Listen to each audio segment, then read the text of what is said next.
దేవుని బిడ్డలారా, నా వ్యక్తిగత సాక్ష్యాన్ని మీతో పంచుకోవాలని ఆశపడుతున్నాను. ఇది దేవునికి నాకును కలిగినటువంటి పోరాటంలో నేను అనుభవించినటువంటి సాక్ష్యము. పరిశుద్ధాత్మ దేవుడు 2007 సంవత్సరంలో జూన్ నెలలో సంభవించినటువంటి నా కుటుంబంలో ఘోరమైన ఆపద. అదేమిటంటే, నా జ్యేష్ఠ కుమారుడికి బ్లడ్ క్యాన్సర్ వచ్చింది. ఇంకా నాకు 3 నెలలు ఉంది ప్రభుత్వం ఉద్యోగంలోంచి విరమణ పొందే సమయం. 3 నెలల తర్వాత నేను రిటైర్మెంట్ అవుతాను. అప్పటికి నాకు ప్రభుత్వం ఇచ్చే జీతం 12,000 రూపాయల జీతంతో నేను రిటైర్మెంట్ అయ్యాను. ఆ తర్వాత 3 నెలలకు ముందే వైద్యం మొదలుపెట్టాం. ఆ వైద్యం మొదలు పెట్టడానికి నెలకి 40,000 రూపాయలు అవుతుంది అని చెప్పారు. అన్నదమ్ముల దగ్గర కానీ బంధుమిత్రుల దగ్గర కానీ నాకు తెలుసున్న ఏ ఒక్కరి దగ్గర కూడా చెయ్యి చాపలేదు. దేహాన్ని ఎవరిని అడగలేదు, అప్పుకెళ్ళలేదు. ప్రభు చిత్తంలో, ఆయన సంకల్పంలో ఇటువంటి కష్టం ముందుగా నాకు వస్తుందని ఆయన గ్రహించి నా చేత దేవుడు ఒక మంచి గృహాన్ని నిర్మించాడు నాకు. ఆ గృహాన్ని నిర్మించడానికి ఆ దినాల్లో 7 లక్షలే అయింది నాకు, స్థలం ప్లస్ ఇల్లు కట్టుకోవడానికి. ఈ 2007 సంవత్సరంలో నా కుమారుడికి వచ్చిన కష్టాన్ని బట్టి 7 నుంచి 9వ సంవత్సరం వరకు కూడా అప్పు అంటే తెలుసున్న ఫ్రెండ్స్ దగ్గర ఈ మందుల నిమిత్తం నా రిటైర్మెంట్కి వచ్చిన డబ్బు వచ్చిన వెంటనే మీకు ఇస్తానని చెప్పి వాళ్ళ దగ్గర చేబదులు తీసుకొని మందులకి నేను వాడుకోవడం మొదలుపెట్టాను. అప్పు పెరుగుతుంది బయట, ఇంకా నా డబ్బులు నా చేతికి రాలేదు. నాకు ఇచ్చినటువంటి వాళ్ళు కొంచెం భారమైన మాటలు విసరడం మొదలుపెట్టారు. ఆ భారమైన మాటలు నేను సహించుకోలేక తల్లి ముగ్గురం కూర్చొని ఆలోచన చేసుకొని, ఒకరి చేత మనం ఎందుకు పడాలి, దేవుడు మనకి ఇచ్చినటువంటి ఆస్తిని మనం అమ్ముకొని అప్పులు తీర్చుకొని తతిమా డబ్బులు నెమ్మదిగా ఎంతవరకు వస్తాయి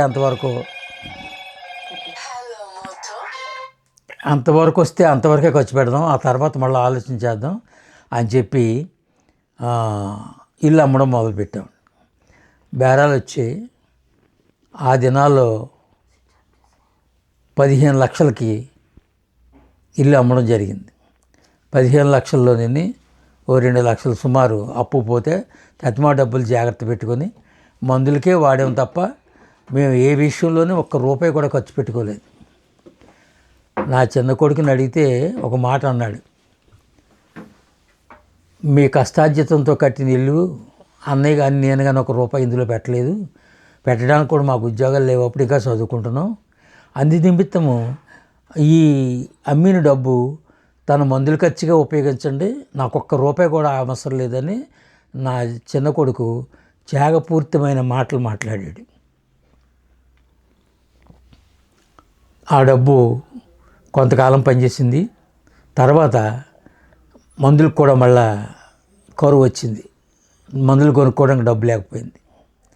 ఈలోగా నాకు ఒక ఫ్రెండ్ ఒక మంచి సలహా ఇచ్చాడు, నువ్వు ఇలాగ చేస్తే చేయలేవు, ఇంకా చాలా కాలం వైద్యం చేయించాలి కాబట్టి దీనికి ఒక జీవం ఉంది గవర్నమెంట్లోని, ఉద్యోగం చేస్తున్నా రిటైర్డ్ అయినా కూడా 3 నెలలకోసారి బిల్స్ పెట్టుకున్నప్పుడు ఆ బిల్స్ ఏ హాస్పిటల్ ద్వారా వెళ్తున్నాయో అవన్నీ కూడా తయారు చేసుకొని ఆ బంచ్ అంతా కూడా హైదరాబాదులో కోటి జంక్షన్లో డిఎంఈ ఆఫీస్ ఉంది, డైరెక్టర్ ఆఫ్ మెడికల్ ఎడ్యుకేషను, అక్కడ పంపించాలి. ఇవి మీ ప్రిన్సిపాల్ ద్వారా వాళ్ళు శాంక్షన్ చేసి ఇస్తుంది, ఇమీడియట్గా ఇస్తారు అది అని చెప్తే అక్కడికి పంపించేవాడిని. బిల్స్ పంపించి నేను నేను ఒక వారం రోజులు గ్యాప్ ఇచ్చి ఆఫీస్కి వెళ్ళిపోయేవాడిని హైదరాబాద్.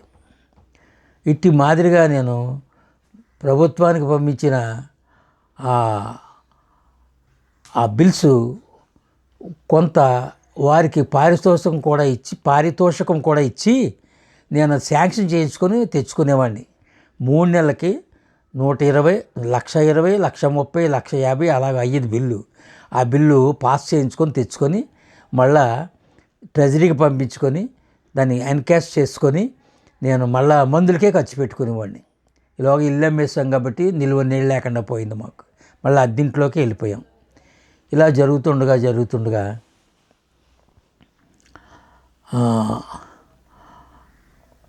వైద్యులు చెప్పిన సలహా మేరకి జబ్బు కొద్దిగా తగ్గడం మొదలుపోయింది.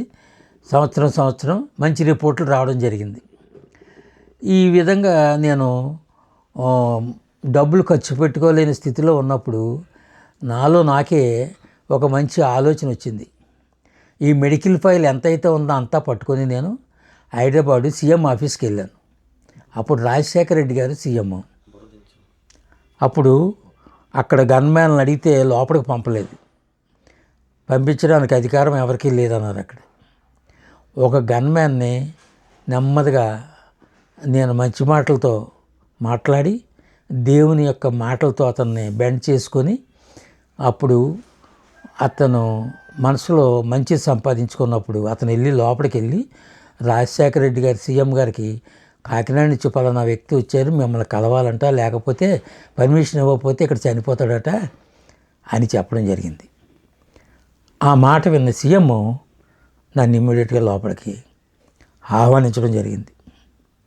లోపల కూర్చోబెట్టి ఆ ఫైల్ అంతా చూసి నేనేం చేయాలి, మీకు ఏం కావాలి నా యుద్ధం ఏంటి మీకు అని అడిగితే, మీరు ఏమి ఇచ్చినా పర్వాలేదు, నాకు మెడికల్ పరంగా నాకు సహాయం కావాలి. నేను ఒక అటెండర్ ఉద్యోగం చేసి రిటైర్డ్ అయ్యాను. నాకు ఏమీ లేదు, నిల్వ నీడ లేదు, ఇల్లు లేదు, నాకు అబ్బాయి ఇచ్చేవాళ్ళు కూడా లేరు.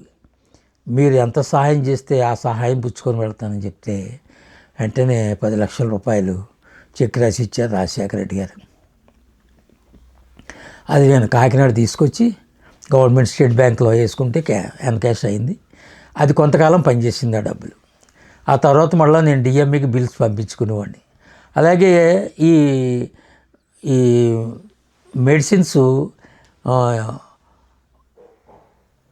మెడిసిన్స్కి అలాగే ఈ డబ్బులు అలా ఖర్చు అయ్యి కొంతకాలం అయిన తర్వాత ఈ 40,000 రూపాయలు ఖర్చు పెట్టే medical bill central government Modi గారు ఏం చేశారంటే నిరుపేదలకు ఇలాంటి వ్యాధులు వస్తున్నాయని ఆ యొక్క మందుల బిల్లు తగ్గించేశారు. అది ఎప్పుడైతే తగ్గించారో ఆ తగ్గించిన బిల్లు 40,000 నుంచి 1,700 అయింది. అది 1,700 అయితే ఈజీగానే ఖర్చు పెట్టుకోవచ్చు. ఇంకొక మాట చెప్పడం మర్చిపోయాను.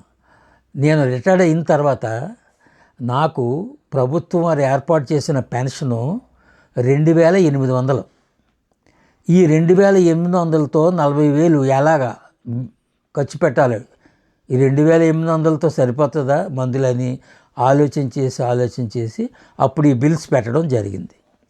ఎక్కడా నాకు ఆటంకం లేకుండా నిరాటంకంగా ప్రతి ఆఫీసులోని ప్రతి ఒక్కరూ ప్రభు కృప చేత సహాయం చేస్తూ నా బిల్స్ పాస్ చేసుకుంటూ నేను డబ్బులు తీసుకొని తెచ్చుకునేవాడిని హైదరాబాద్ నుంచి.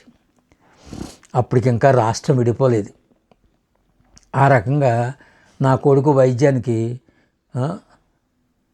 మహిమగల దేవుడు, నా తండ్రి అయిన యెహోవా దేవుడు సహాయాన్ని పంపించాడు నాకు. తర్వాత నేను ఇల్లు అమ్మిన అది 2009, 2010లో అమ్మేశాను నేను ఇల్లు. అప్పటి వరకు ఆ ఇంట్లోనే మాకా ఉన్నాం. ఆ అమ్మిన డబ్బులు 15 లక్షల్లో 4 లక్షలు పెట్టి పనికిరాని చోట, అది పనికిరాదు, చూస్తే అసహ్యకరమైన ప్రదేశంలో 3 సెంట్లు నేల కొన్నాయి, రిజిస్ట్రేషన్ చేయించుకున్నాను.